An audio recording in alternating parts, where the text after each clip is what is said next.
महाकाय सूर्यकोटि समप्रभ निर्विघ्नं कुरु मे देव सर्वकार्येषु सर्वदा।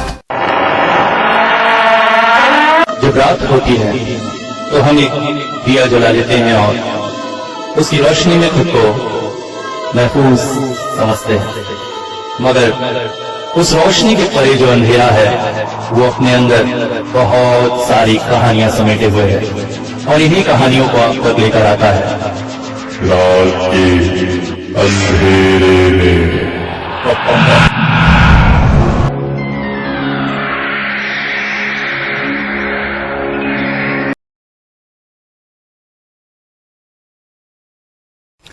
पिछले कुछ दिनों से मैं यहाँ हूँ।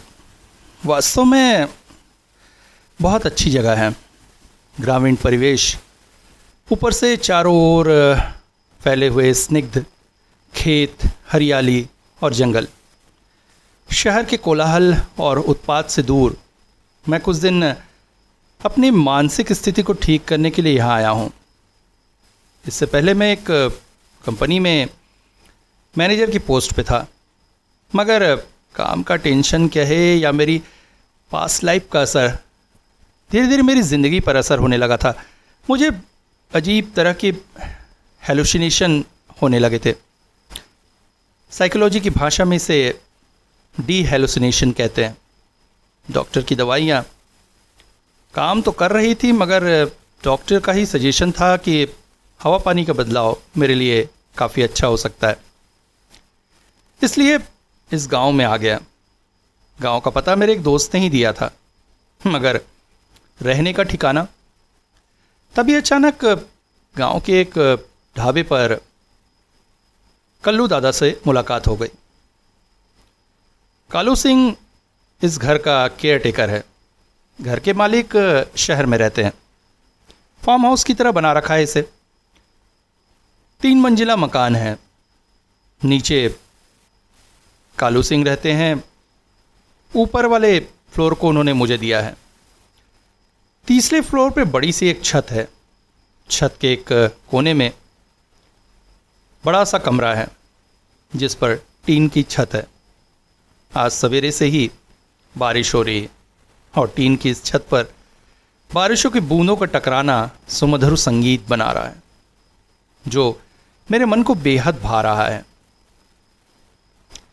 ढाबे पर कालू सिंह से मुलाकात होने पर बातचीत कर मैंने किसी तरह से उसे पटा लिया था और काफ़ी कम पैसे में ही ये अच्छा सा मकान मुझे रहने के लिए मिल गया।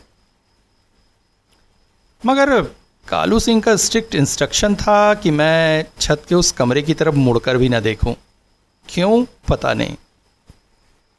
वैसे मेरी मानसिक बीमारी अचानक नहीं हुई। पास्ट लाइफ की कहानी चलिए आप लोगों को बता ही देता हूँ। मेरा बचपन बहुत अच्छा बीता नहीं कहा जा सकता। माँ और पिताजी दोनों ही जॉब में थे। उनकी इकलौती संतान था मैं। ऐशो आराम से कटी ज़िंदगी। माँ और पिताजी में हमेशा होड़ रहती कि मुझे अपनी तरफ आकृष्ट करे। इसके लिए दोनों ही मुझे महंगे महंगे गिफ्ट देते। दोनों ने शादी की थी, ये सोचकर भी मुझे आश्चर्य लगता है, क्योंकि जब से मैंने होश संभाला उन दोनों को लड़ते ही देखा था। धीरे धीरे ये मेरी आदत बनती जा रही थी। मैं अपनी इस परेशानी भरी ज़िंदगी को किसी तरह से झेल रहा था कि अचानक हमारे पड़ोस में रहने आई डॉली, मेरी सबसे अच्छी और प्यारी सी दोस्त। हमारा रिश्ता बचपन से ही बना था और धीरे धीरे जवानी की दहलीज पर पहुंच रहा था, मगर रिश्ते में हमेशा दोस्ती वाली पवित्रता बनी रही। मैं पढ़ाई लिखाई में काफ़ी अच्छा था। शायद इसीलिए मेरे माता पिता के झगड़ों के बारे में जानने के पश्चात भी डॉली के माता पिता ने कभी उन्हें मेरे साथ मिलने से नहीं रोका। मैं निर्बाध रूप से डॉली के घर आया जाया करता था, मगर मेरे माता पिता का ये कटुता भरा रिश्ता आगे चलता रहा। अचानक एक दिन पता चला पिताजी के एक्स्ट्रा मैरिटल संबंध है। माँ तो जैसे ही इसे सुनकर पत्थर की मूरत सी हो गई थी। उसने अब पिताजी से लड़ना झगड़ना बिल्कुल भी बंद कर दिया था। पिताजी को भी शायद घर में इस बात का पता लगने का थोड़ी सी गिल्टी हुई थी। इसी वजह से अब शराब पीकर आना, घर में लड़ाई झगड़े करना, देर से आना वगैरह उन्होंने बंद कर दिया था। दोनों ही सुधरने की कोशिश कर रहे थे या दिखावा। मम्मी पापा के बेडरूम में मुझे जाने की परमिशन नहीं थी।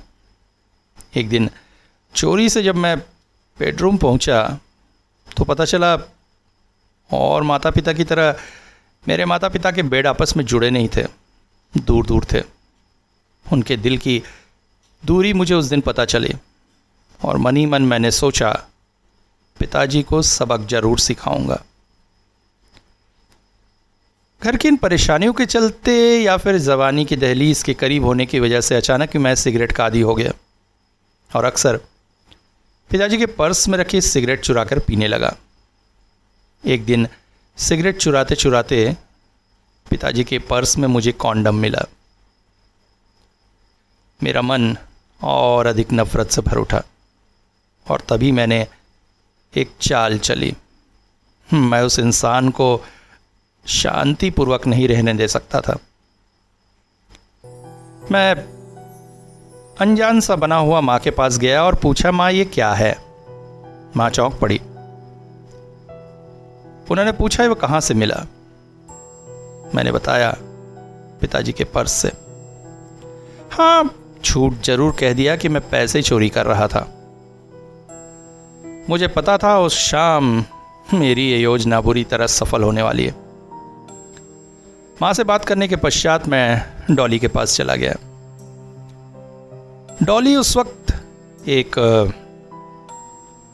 घरेलू स्त्री की तरह इमली चूसते चूसते मुझसे बोली, और अगर तेरे पिताजी को पता चल गया कि ये आंख तेरी लगाई हुई है तो? पता चल गया तो पता चल गया। लकी किसी से डरता नहीं है डॉली, याद रखना। ओहो, डरता नहीं है। देखूंगी, अभी तो भूत के नाम से ही तेरी सुसु निकल जाती है। देख डॉली, फालतू की बात मत कर। उस रात हमारे घर पर बहुत ज्यादा तूफान आया। माँ और पिताजी बेहद लड़े। पिताजी ने मुझे बेल्ट से भी पीटा। माँ ने एक दो बार बचाने की कोशिश की मगर वो न बचा सकी। और अमजादे घर में आग लगाता है, हाँ, इसीलिए तुझे पाल पोस कर बड़ा कर रहा हूं। हाँ पिताजी, छोड़ दीजिए। धीरे धीरे समय बीतता रहा। हमारे दिलों की दूरियां बढ़ती रही। मैंने मन ही मन ठान लिया था बड़ा होकर मैं भी पिताजी को पीटूंगा, मगर उसकी ज़रूरत नहीं पड़ी। मेरे 12वीं के एग्ज़ाम ख़त्म होते ही साथ एक रात माँ ने पिताजी की हत्या कर खुद भी आत्महत्या कर ली।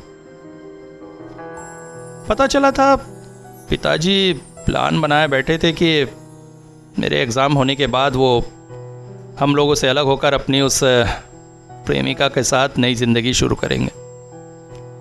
माँ को कहीं से इस बात की भनक लग गई। उस रात माँ मेरे कमरे में आई थी। मेरे सिर पर हाथ फेर कर बोली, बेटा अच्छे से रहना, खूब पढ़ना, ठीक है? अगली सुबह पुलिस आई, पिताजी और माँ की लाश ले गई। मैं तब तक 18 साल का हो चुका था, इसलिए मुझे किसी होम वगैरह में नहीं जाना पड़ा। मैं अपने घर में ही रह सका। घर में एक काम का आदमी सरकारी तौर पर मुझे दिया गया था, मगर इस घटना ने मेरे दिमाग पर बेहद असर किया। मैं तेज बुखार में तड़पता रहा और न जाने क्या क्या बड़बड़ाता रहा। तभी जब थोड़ी सी सुधरी कि तभी खबर आई कि हमारी 12वीं का रिज़ल्ट आ चुका है और मैं क्लास के 10 सर्वोत्तम विद्यार्थियों में से एक रहा। उस दिन डॉली चहकती हुई मेरे पास आई थी। और हीरो, तूने तो गजब ढा दिया।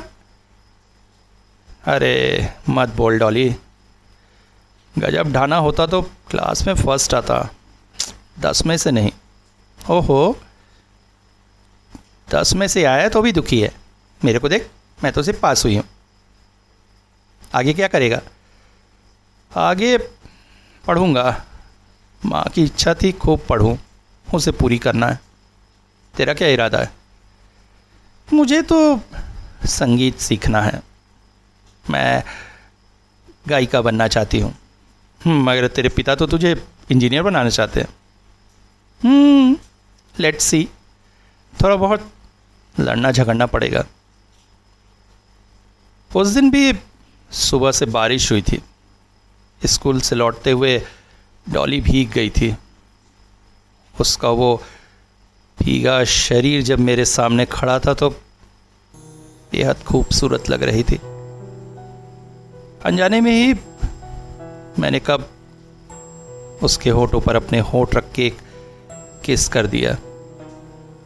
डॉली भी मेरी इस बात से न तो गुस्सा हुई और न ही मुझे छुड़ाने की कोशिश की, बल्कि उसने भी मुझे एक प्रगाढ़ चुंबन दिया। जैसे ही हम अलग हुए तभी मेरी नज़र घर के दरवाजे पर पड़ी, जहाँ पर हाथ में मिठाई का डब्बा लिए डॉली की माँ खड़ी थी। उसके चेहरे पर नफरत की आग जल रही थी। इश, जैसा खून वैसा रंग तो दिखाएगा ही। हमारी ही गलती थी, हमने सोचा था तू वैसा नहीं है। तेरे बाप ने तेरी माँ की जिंदगी बर्बाद की, तू मेरी बेटी की जिंदगी बर्बाद करना चाहता है। एक झन्नाटेदार थप्पड़ मेरे गाल पे पड़ा था और डॉली को लेकर चली गई। इसके बाद फिर मैं डॉली से कभी नहीं मिल पाया। डॉली के पिता कहीं और शिफ्ट हो गए थे।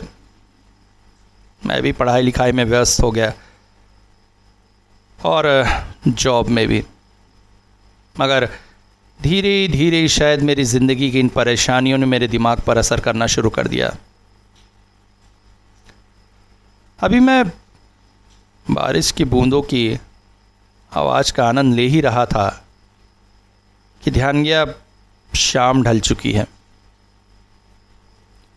और तभी हल्के अंधेरे उजाले वातावरण में मैंने एक परछाई को मेरे कमरे के दरवाजे से हटते देखा, जैसे इससे पहले कोई मुझे देख रहा था। मैं दौड़कर बाहर निकल आया। वो परछाई सीढ़ियों से तीसरी मंजिल की ओर चढ़ रही थी। परछाई किसी लड़की की थी, मगर इस घर में तो मेरे और कालू दादा के अलावा और कोई नहीं रहता है। कोई चोरनी? मैं तेज कदमों से ऊपर चढ़ता चला गया। छत पर हल्की फुहार गिर रही थी और अंधेरे उजाले में मैंने उस परछाई को उस कमरे की तरफ जाते देखा। मैं भी तेज कदमों से उस कमरे की तरफ दौड़ा। परछाई जैसे उस कमरे की तरफ जाकर गायब हो गई। कमरे के दरवाजे पर ताला नहीं था। मैंने हाथ बढ़ा के वो दरवाज़ा खोलने की कोशिश की थी कि अचानक, नहीं बाबू, ऐसा मत करिए, ये दरवाज़ा को कभी मत खोलिएगा, इसके अंदर मौत रहती है, इसके अंदर जाने की कोशिश मत कीजिएगा। कालू दादा ने न जाने कहाँ से आकर मेरा हाथ रोक लिया। अरे मगर कालू दादा, ऐसा क्या है यहाँ जो आप? नहीं बाबू, उसका नाम लेना भी पाप है। आप कभी इस कमरे के अंदर मत जाइएगा, आपकी ज़िंदगी को नर्क बना देगी। यहाँ मोहिनी चुड़ैल रहती है, वो अपनी मोहिनी जादू से आपका जीवन नर्क बना देगी। बाबू चलिए चलिए चलिए। वो मुझे खींच कर नीचे ले आए और उस दिन उस कमरे के अंदर जाना बाकी रह गया। 1-2 दिन बाद अचानक फिर मैंने महसूस किया जैसे छत के उस कमरे से किसी के रोने बिलखने की आवाज़ आ रही है। आखिर ये कालू दादा मेरा मेरे क्या क्या बात मुझसे छुपा रहे हैं। छटपटाकर मैं सीढ़ियों की तरफ निकल आया, मगर अगले ही पल जो मैंने देखा मेरे लिए आश्चर्यजनक था। सीढ़ियों से पिताजी उतर रहे थे, ठीक वैसे ही कुर्ता पैजामा पहने जैसे वो घर में रहते थे, और उनके सीने पर एक चाकू गड़ा हुआ था जिससे खून रिस रहा था। सीढ़ियों से उतरते उतरते वो मुझे बोले, कमीने, तेरी वजह से दिव्या के साथ मेरा जीने का इच्छा अधूरी रह गई। तू जैसी संतान को। मैं चौंक पड़ा था। नहीं नहीं, ये नहीं हो सकता। पिताजी तो कई सालों पहले फिर मैं तुरंत ही अपने कमरे के अंदर चला गया और दरवाजा बंद कर लिया। कमरे में बैठकर मैं सोचने लगा, क्या देखा था मैंने? क्योंकि पिताजी की हत्या चाकू से नहीं बल्कि मां ने जहर देकर की थी। फिर पिताजी के सीने में चाकू, और दिव्या मेरी बुआ थी, दूर के रिश्ते की। मां से सुना था वो यूएसए में रहती है, बेहद खूबसूरत थी वो। पिताजी अपनी बहन के साथ ही नाजायज रिश्ता, और दिव्या बुआ यूएसए से भारत कब आई?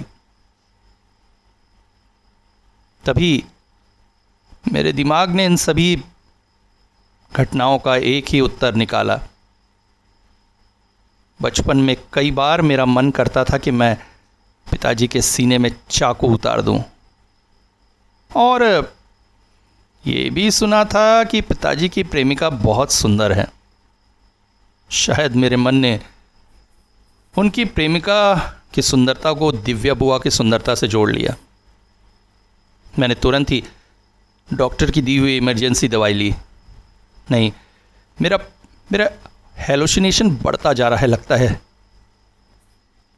उस रात को खाना देने आकर कालू दादा ने कहा, बाबूजी एक बात कर रहा है, रात में कोई लड़की या औरत अगर दरवाज़ा खोलने के लिए आवाज़ लगाए तो भूलकर भी मत खोलिएगा। बाबूजी, ये घर में चुड़ैल है, वो जवान लड़कों का मांस खाती है। कालू दादा, मुझे नया आदमी देखकर मुझे अच्छा डराने का प्लान बना रहे हो। बाबूजी, आपको डराकर हमको क्या मिलेगा?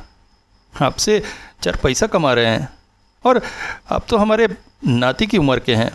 आपका बुरा हम नहीं चाहेंगे। अच्छा ठीक है कालू दादा, दरवाज़ा नहीं खोलूँगा बस। मगर रात को मैं दरवाज़ा खोले बिना नहीं रह सका। तब शायद बहुत रात थी, 2:30 या 3 बज रहे होंगे। दोपहर में इमरजेंसी दवाई ले लेने की वजह से काफ़ी गहरी नींद सो गया था। इस वजह से रात को नींद नहीं आ रही थी। पानी पीकर सीढ़ियों के पास बनी खिड़की के पास खड़ा होकर सिगरेट मुंह में लगाकर जलाया ही था कि स्पष्ट कानों में आवाज़ पड़ी। क्यों? फिर से पिताजी की जेब से सिगरेट चुराना शुरू कर दिए हो? डॉली की आवाज़। मगर इतने सालों से मैंने डॉली के बारे में कुछ भी पता लगाने की कोशिश नहीं की थी। आज इतने सालों बाद उसकी आवाज़ सुनकर खुद को रोक नहीं सका। मैं पागलों की तरह इधर उधर ढूंढने लगा। डॉली डॉली। बहुत खोजने के बाद थकार कर कमरे में आकर दरवाज़ा बंद करके लेटा ही था कि फिर आवाज़ आई। क्यों? ढूंढ नहीं पाया? चौंक पड़ा मैं। ध्यान देने पर समझ में आया आवाज़ सीढ़ियों के ऊपर से उसी कमरे की तरफ से आ रही थी। मैं जैसे किसी मोहपाश में बंधा हुआ सा सीढ़ियाँ चढ़ते उस कमरे की तरफ चल पड़ा। कमरे से थोड़ी दूरी पर ही था कि अचानक नीले रंग की बनारसी साड़ी में सुंदरता की प्रतिमूर्ति बनी डॉली मेरे सामने खड़ी थी। मैं उसकी तरफ हाथ बढ़ा ही रहा था कि वो गुस्सा होते हुए बोली, हे, बिल्कुल नहीं छूना मुझे। उस दिन क्यों किस किया था मुझे? और किस किया था तो फिर मुझे अपना क्यों नहीं बना लिया था? तुम्हें पता है, तुम्हारे यहाँ से ले जाने के बाद मम्मी पापा ने जबरदस्ती मेरी शादी एक बूढ़े व्यक्ति से कर दी थी। वो मुझे कितना मारता है, तुम्हें पता है? देखो देखो, कहकर वो अपने बदन पर चोट के दाग दिखाने लगी। मैंने कांपते हाथों से उन मार के दागों को छूना चाहा, मगर अगले ही पल डॉली का वो सुंदर चेहरा धीरे धीरे बदलने लगा और वो चेहरा बदलने लगा डॉली की माँ के चेहरे में। ओफ, कितना विभत्स, कितनी घृणा से भरा हुआ चेहरा। बोल पड़ा, जलील लड़के फिर से मेरी बेटी को तबाह करने के लिए आया है। मैं डरकर दूर छिटक गया, मगर अगले ही पल कहाँ डॉली, कहाँ उसकी माँ, कोई नहीं। मेरे सामने सिर्फ वो तीसरी मंजिल का कमरा खड़ा था, जिसके दरवाजे के नीचे से गाढ़ी नीली रोशनी बाहर आ रही थी। अगली सुबह उठने के बाद पहला विचार जो मेरे दिमाग में आया वो था, 6 महीने पहले डॉली के बारे में खबर मिली थी। विप्रो कंपनी में इंजीनियर है। उसकी गायिका बनने की इच्छा पूरी नहीं हुई। पिता की इच्छा अनुसार इंजीनियर ही बनी, मगर उसके शादी के बारे में तो कोई खबर नहीं थी। तो फिर क्या मेरे चेतन मस्तिष्क में कभी डॉली की इस बुरी दशा के विचार आए थे? और तो फिर कल रात को मैंने क्या देखा? सिर में जैसे दर्द होने लगा था। 10 बजे के करीब कालू दादा गर्मा गर्म पूड़ियाँ और सब्जियाँ लेकर आए। कालू दादा और उनकी बीवी निचले तले में रहते हैं। पैसों के बदले 3 टाइम का खाना मुझे उन्हीं के यहाँ से मिलता है। मैंने तुरंत उनसे पूछा, दादा आप किसी चुड़ैल की बात कर रहे थे? अरे राम राम राम, क्या कह रहे हो बाबू? क्या हुआ बाबू? को देखा क्या?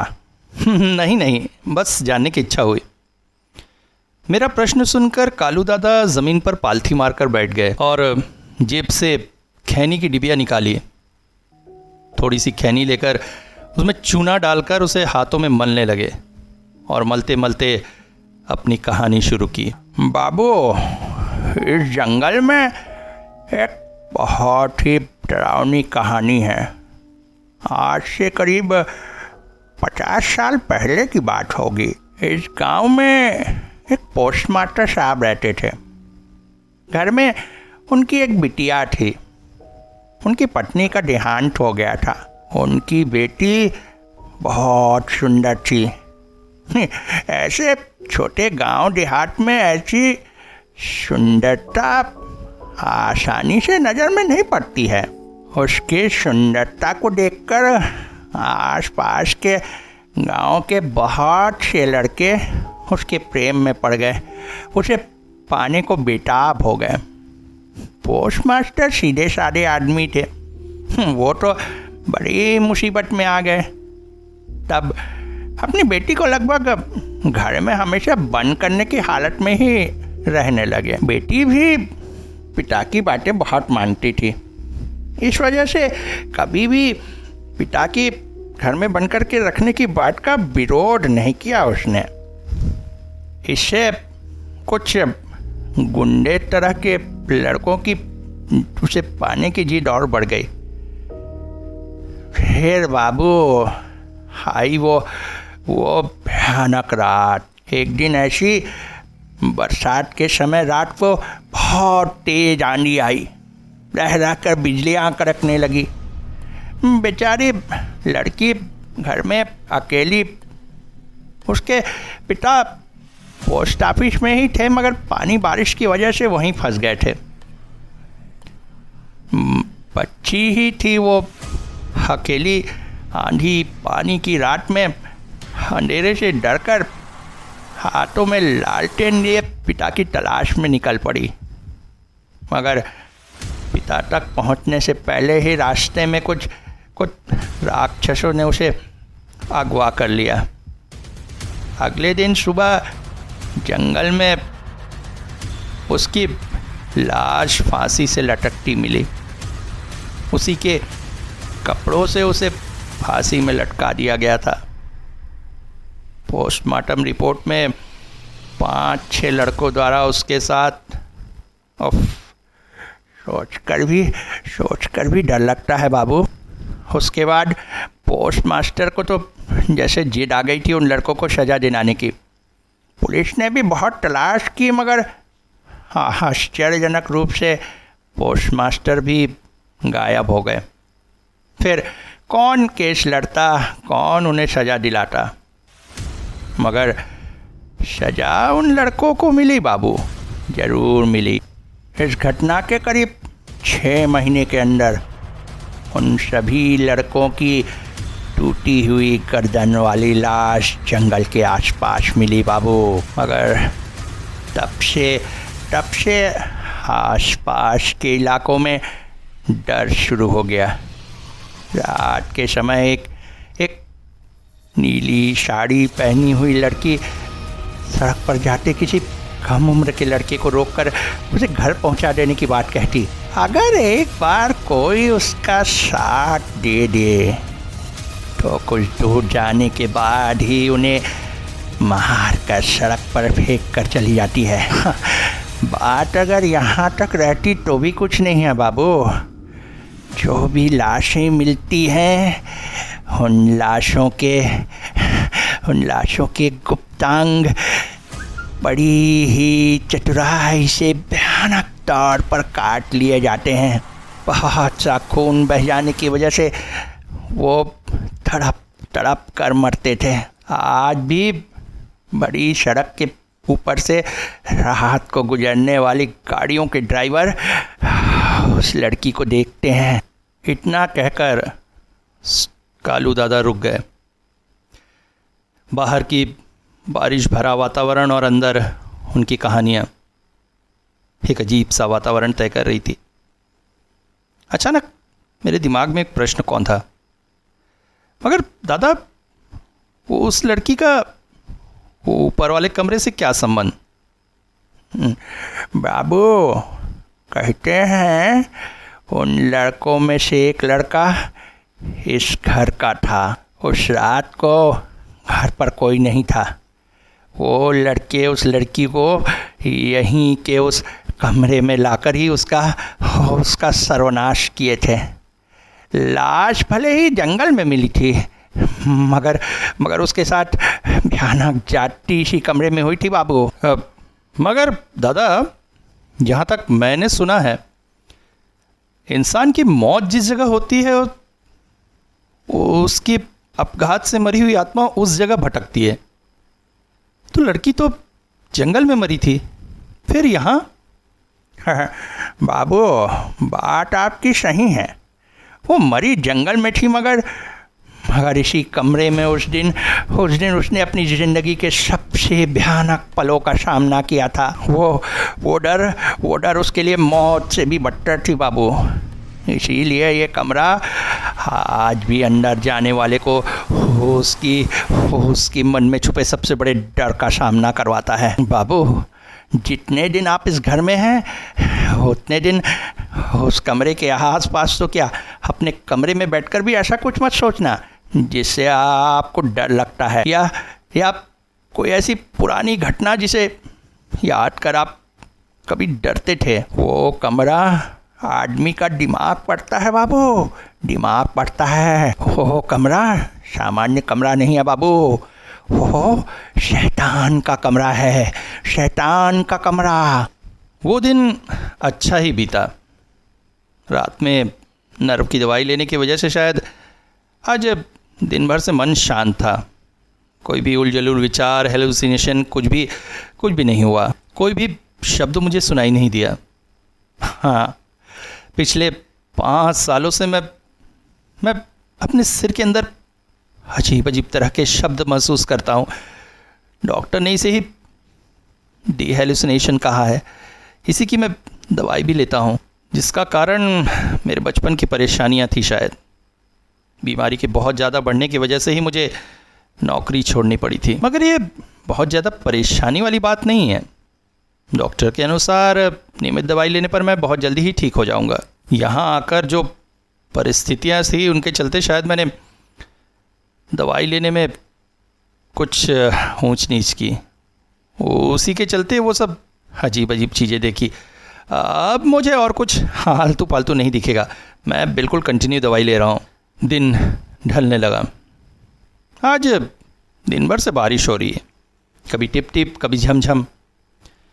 कालू दादा दोपहर का खाना देके गया।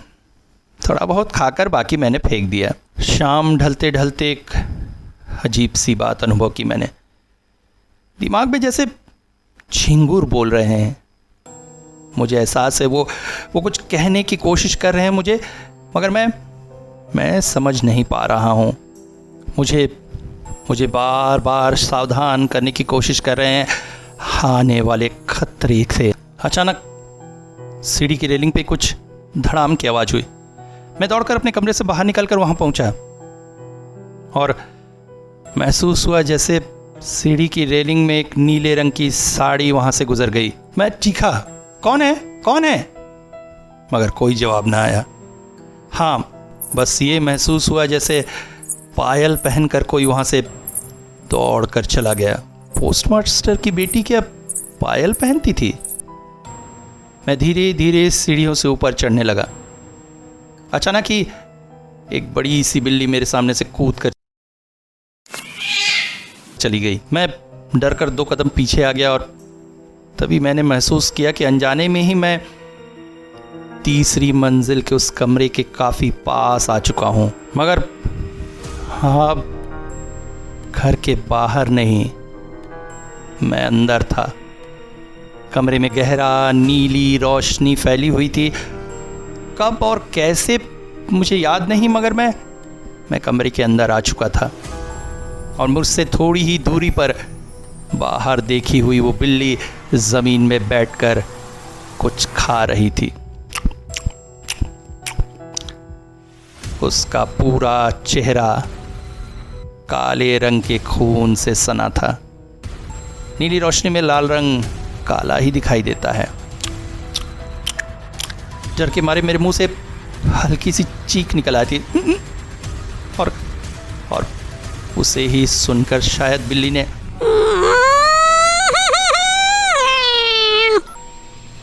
मुझे देखकर एक अजीब सी हंसी। बिल्ली और हंस रही है और अगले ही पल दौड़ के घर के अंधेरे हिस्से में जैसे गायब हो गई। बिल्ली हंस रही है। मेरा क्या सच में दिमाग खराब होता जा रहा है? दवाई तो खाई है मैंने, फिर ये सब क्या देख रहा हूं? तब तक समझ में आने लगा था कि सिर में गूंजने वाले उन झिंगुरों की भाषा अब स्पष्ट हो रही थी। वो जैसे कह रहे थे, मर जा, कूद यहाँ से, कूद जा, मर जा, गंदे नाली के कीड़े, मर, आज रात ही सब कुछ खत्म कर दे। मैं अपना सिर पकड़कर वहीं जमीन पर बैठ गया। सिर में कैसी दर्द हो रहा है। भयानक दर्द में अचानक मैंने महसूस किया मुझसे कुछ ही दूरी पर एक 17-18 साल की लड़की मेरी तरफ पीट करके खड़ी हुई है। उसके पहने हुए स्कर्ट ब्लाउज में से ब्लाउज जगह जगह से फटा हुआ है। अंदर से उसके अंतःवस्त्र झांक रहे हैं। उसके हाथों में है एक धारदार चाकू जो घर की उस नीली रोशनी में चमचमा रहा है। मुझे महसूस हुआ मैं पसीने से नहा रहा हूँ। सांस लेने में तकलीफ हो रही है। मैं वहाँ से उठकर भागने ही वाला था कि अचानक भयानक सी आवाज में वो लड़की बोल पड़ी। स्पष्ट महसूस हुआ उसकी आवाज जैसे मेरे सिर के अंदर से ही निकल रही है। मेरा इतना बड़ा सर्वनाश क्यों किया तूने? क्या बिगाड़ा था मैंने तेरा? मैं किसी तरह बोल पड़ा, नहीं, ये क्या कह रही हो तुम? मैं तो तुम्हें जानता भी नहीं। मैंने तुम्हारे साथ कुछ नहीं किया। किया है याद कर। उस दिन जोर जबरदस्ती से। मैंने कभी किसी के साथ कोई जोर जबरदस्ती नहीं की। तो तुम्हें भूल हो रही है। तुमने तो अपने अपराधियों को सजा दे दी है। तुम अब जाओ यहाँ से। अचानक ही उस लड़की की आवाज़ टॉली की आवाज़ में बदल गई। वो बोल पड़ी, उस दिन अगर तूने वो नहीं किया होता तो मुझे किस तरह से मरना पड़ता, बता। उस दिन तूने मेरा फ़ायदा उठाने की कोशिश नहीं की थी। डॉली मैं तुझे प्यार करता था डॉली। मैं कोई फ़ायदा उठाने की कोशिश नहीं कर रहा था डॉली। वो मेरा सच्चा प्यार था। मैंने बात पूरी भी नहीं की थी कि अचानक जैसे उसने मुझे रोकने की कोशिश की। मैंने डॉली का चेहरा देखने की कोशिश की, मगर कहाँ कोई चेहरा। वहाँ तो सिर्फ घना अंधकार था।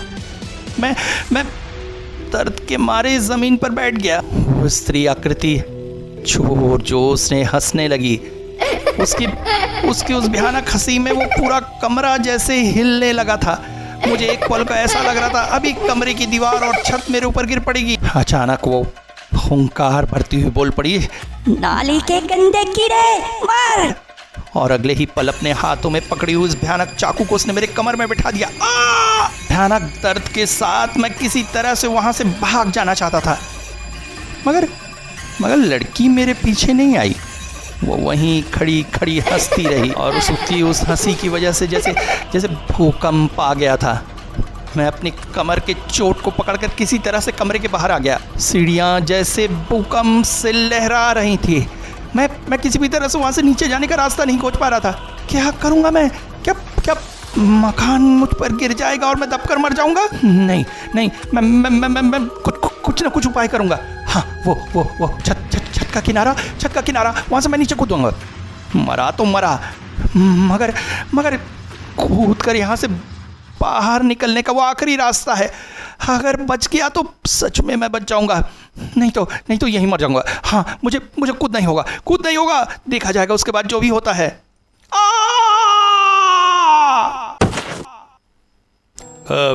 तुम्हारा नाम ही कालू है? जी बाबू, हमने के कुछ नहीं पता बाबू। हमने बाबू को बार बार बोला था ऊपर के कमरे में मत जाओ, मगर पता नहीं क्यों वो। ओहो, जितना पूछा जाए उतना जवाब दो। तुम लोग तो नीचे रहते थे ना? हाँ बाबू, माँ कसम बाबू, मुझे कुछ नहीं पता।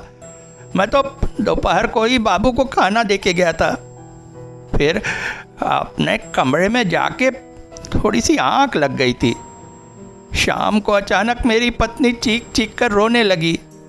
तब जाकर देखा बाबू ज़मीन पर पड़े हैं।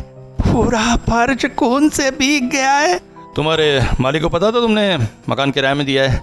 नहीं बाबू, थोड़े पैसे कमाने के लिए खाली घर उनको दे दिया था। अच्छे से ही रख रहा था बाबू।